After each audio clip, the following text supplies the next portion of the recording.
When we think about motivation theories and their association with rewards,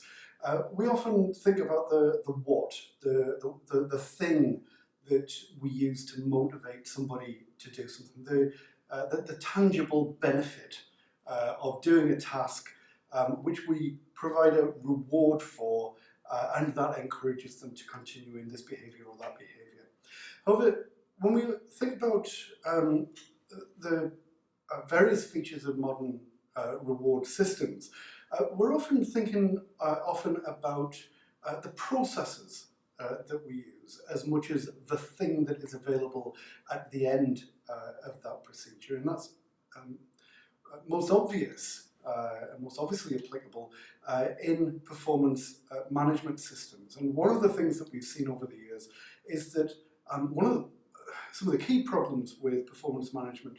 systems and the operation of them is not so much in the what do people get, although that is often a problem, but in the way in which the performance management process is carried out. So it's something to take into consideration, to think about carefully in the way that our performance management systems work and the way that we build in this kind of individual contribution type of reward into a broader reward structure. We have to think carefully about how people are going to respond, not just to what is available for engaging with this process, not just the reward that you get for performing in a certain way, but the process by which we determine that that performance has been achieved, and mechanisms that we use to operationalize this part of the reward system. Now, there are four areas of motivation theory that give us some insight into how this particular process works and helps us understand how some of those performance management systems, or more properly, performance management processes, need to be carefully considered in order that we don't trip ourselves up and demotivate people through this process rather than actively and positively motivating them to do so. So, as we've been talking about processes, it's not, or shouldn't be surprising, that the area of motivation theory that we're interested in here is in that school of theory that we call process theories. So we're going to look at some of these theories and think about how they relate to the way in which we undertake some of these performance management processes. So the first one we're going to think about just very briefly is goal theory. And goal theory, as we might guess from the name, is concerned with the way in which people have an opportunity to take part in, to influence the goals in which they're expected to operate, the goals of which they're expected to attain. Now, we do find that where people are more closely involved in the setting of goals, where we don't just impose a goal on them or say this is your target for this period or that period, but actually engage with them, that we discuss the setting of goals, that process in itself strengthens and increases people's commitment to the achievement of those goals. And not only that, but that by going through that process, by actively engaging with people and seeking their understanding, their input, to seek their guidance about the kind of goals that are appropriate, we actually find that we're able to stretch people further than we would otherwise have been able to do. People are much more likely not just to engage with the goals or the targets that have been set where they're involved, but that those goals and targets can be more ambitious than they would have been if we'd simply said, this is your target for the next year. So goal theory provides us with a very important insight into the importance of involvement in the process.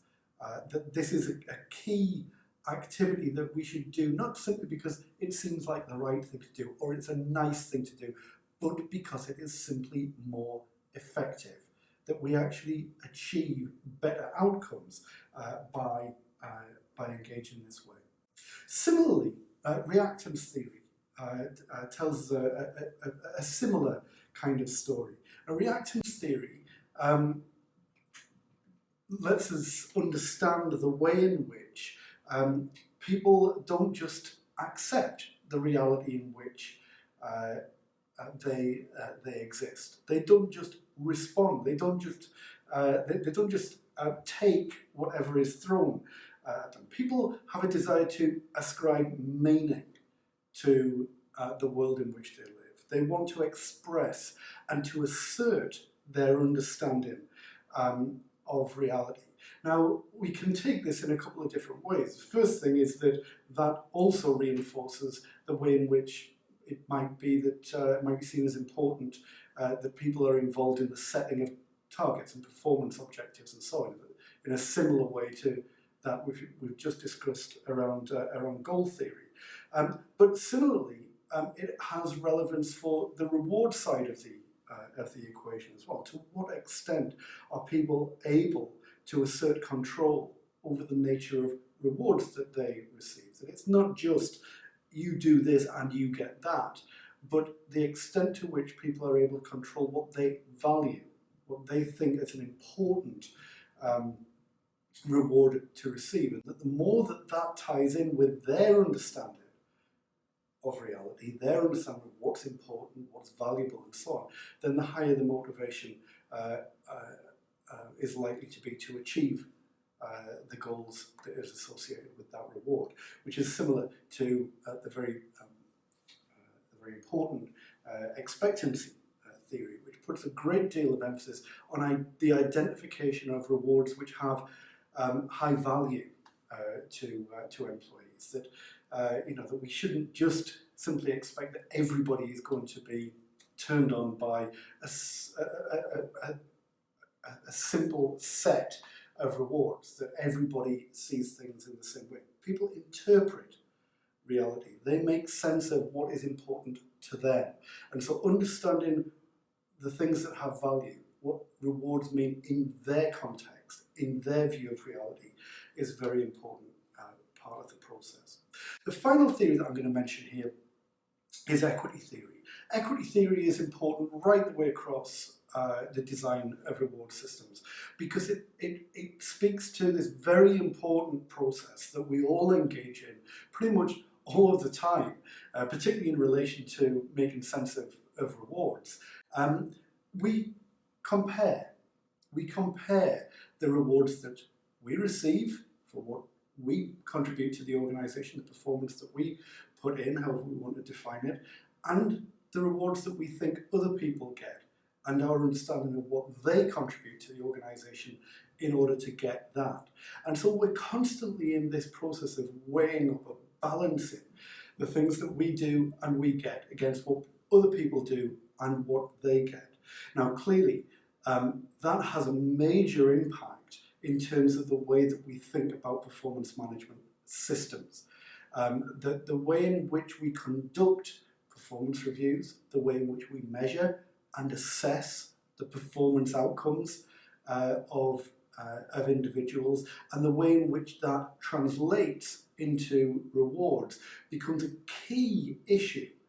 And the perception of the fairness of those processes, the way in which something is measured and it's rewarded, becomes a key issue in terms of the way in which people are prepared to engage positively and effectively with these processes. So we've got four theories there: goal theory, reactance theory, expectancy theory, and equity theory, which all provide us with a little bit of insight into how people understand and might react